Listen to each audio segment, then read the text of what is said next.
Hello, everyone, and welcome again to another Teacher Joseph podcast. Today, we're going to look at the idiom, it threw me. It threw me. Now, it's used with the verb to throw, and it's quite an interesting one, this. It basically means that it's something which caused confusion. And some people use it with the preposition off. Oh, it threw me off. So we're going to discuss what that means. Okay, so in order to do that, I need to give you some examples. So here's the first one. When the interviewer asked me about my hobbies instead of my work experience, it threw me off. It means it put me on a different road, which left me a little bit confused. Let's try another one. Moving to a new city without knowing anyone really threw me at first, and it's the same thing. We're not using off here, but we're just saying that it put me out of my usual pathway or out of my usual thought process. It threw me off. Every year, Christmas throws me off because I'm never sure what to buy people, and I just want a normal routine without having to suffer Christmas decorations and these things. Here's another example. Okay. The professor's lecture on quantum physics really threw me, really confused me, really put me off of my usual thinking. I didn't understand. So when something throws you, it usually means that it leaves you a little bit dazed. Maybe the best way to think of it is it's similar to if someone punches you in the face. That leaves you a little bit dazed or confused for a moment. And it's the same idea, okay? It's not always used with understanding things. Illnesses can do it as well. I had COVID a few years ago. That really threw me. British people, we often say, threw me off. And some people even say, threw me for 6. Now, I believe that's some kind of a sporting reference. Oh, that really threw me for 6. Don't ask me to explain what that means because I don't know. I suspect it's got something to do with baseball.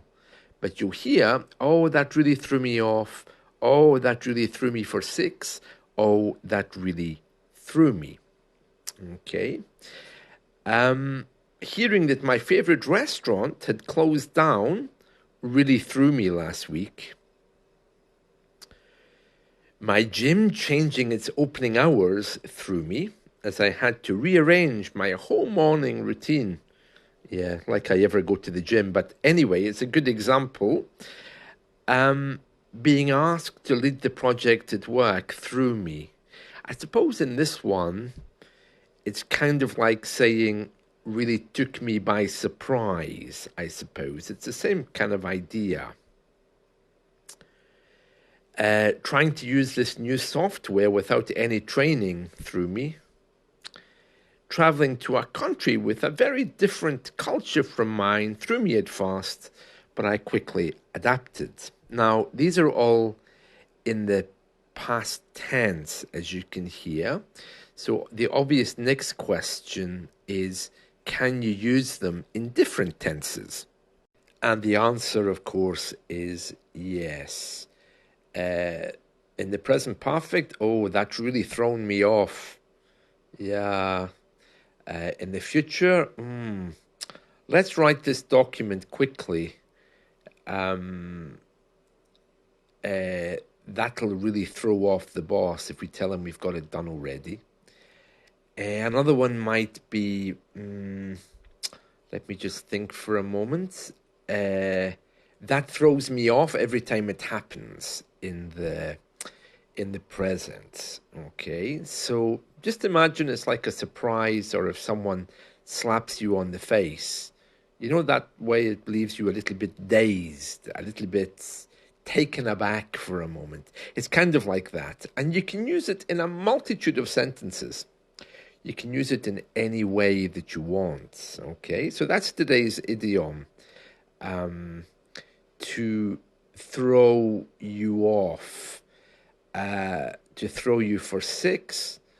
I'm just remembering as well that police dogs, if they're searching for a killer, they sniff the ground, and they could be thrown off the scent by discovering something else, for example. So that's another good example.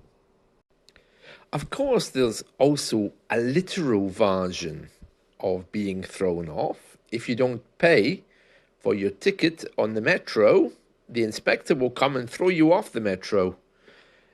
Also on the bus, you don't pay the driver, he's going to throw you off. So those are two kind of literal ways that you could use it. And that's it.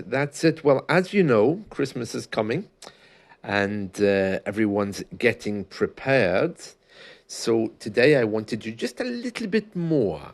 I want to just complete another little Christmas task. That's my idea. So I might make some bread, or make some soup, or start work on my pasta sauce, which has to cook for a week before I can use it. As well as that, today I got up and I wrote a poem about the witches of Paisley. Now, this is very interesting. I want to tell you about this.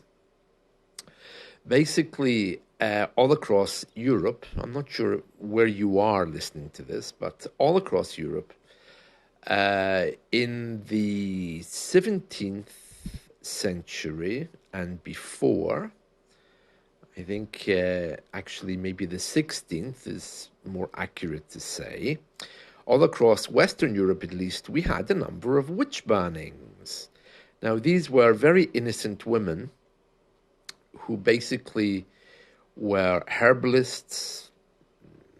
Maybe they were thinking ahead of their time. They tried to heal people by giving them flower remedies and these things. And some of them were just innocent with none of those things. They were just normal people. And somehow or other, they ended up getting accused of witchcraft, and then they were burned at the stake. They were usually hanged first, and then their bodies thrown into fire.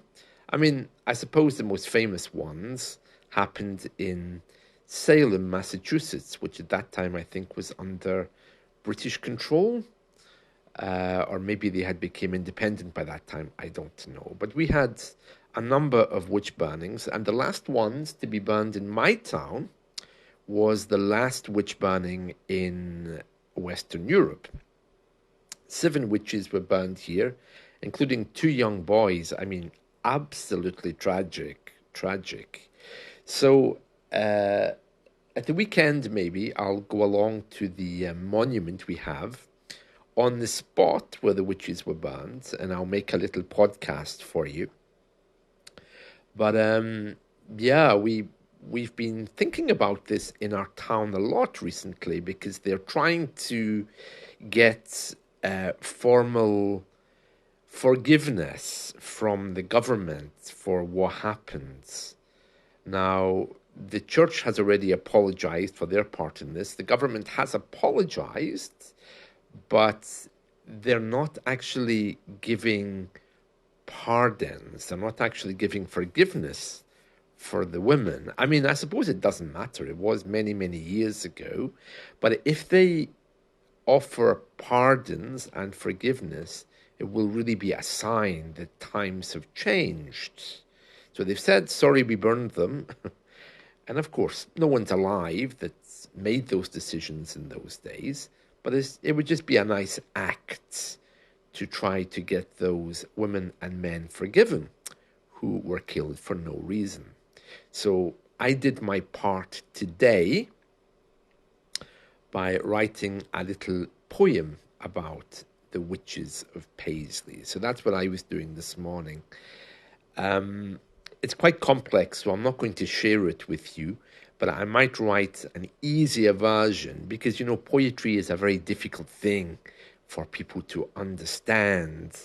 And I think creative people like me, we're always just a little bit crazy anyway. So we use different words when we're trying to capture an idea of something. But I will share it with you in the future, maybe when I go along to the Witch's Well, which we have here in my local town. And they've just put up another monument there, which is marking, I think, the government's apology.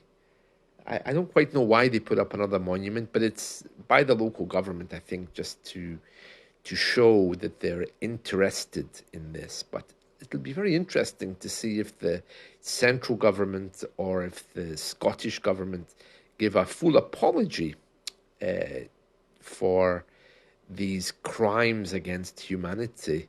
I mean, can you imagine? You wake up one day, you give someone some flowers because they've got a cold, and you tell them to sniff them. Kind of like the medieval version of